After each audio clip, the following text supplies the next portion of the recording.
I just look at this range here. And if we're talking about that build where I'm going to explain why I think it is good to try to go after an elite quarterback or an elite tight end. I don't normally do both in the same draft.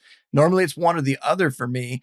You do that, you get one really solid receiver early, you get a couple running backs early, and then you backfill that receiver in this range. You find those upside guys. And for me, I took Chris Olave. Like, I think the only thing really holding him back, because I also share your optimism potentially about that Saints offense.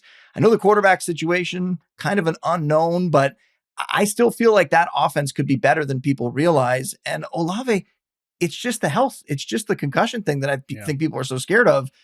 I'm pretty sure you could make a case like production wise for him. The guy's a guy that could put up 80 yards any given week.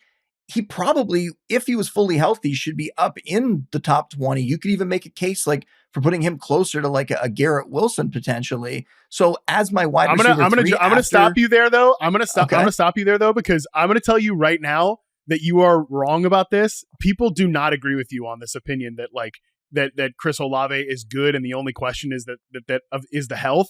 And I could tell you this because I just put out my top 15 wide receivers 25 and under. And I would say the two things that people hated the most about the list, besides the fact that they can't read and that it is 25 and under, and people don't know that like Nico Collins and CeeDee Lamb are 26 and don't know how to type into Google how old is, I mean, you can be a total dork and like just at Grok, how old is CeeDee Lamb now? But you know, whatever. Anyways, rant for another time.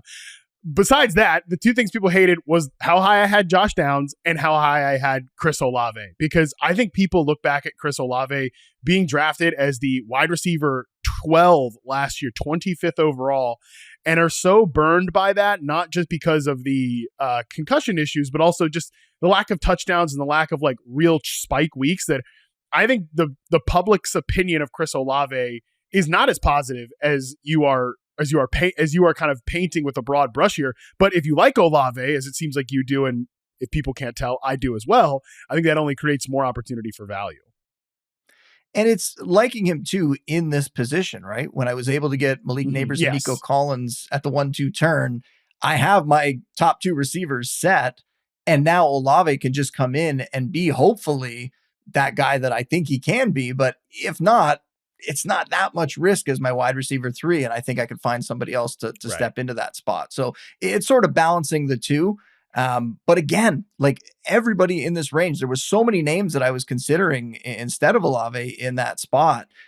He was the one that I just looked at having a ton of upside, because I still do view him as a player that could potentially reach a ceiling that I guess people are out on. And you're right, because his ADP is probably even a little bit lower than where I took him here.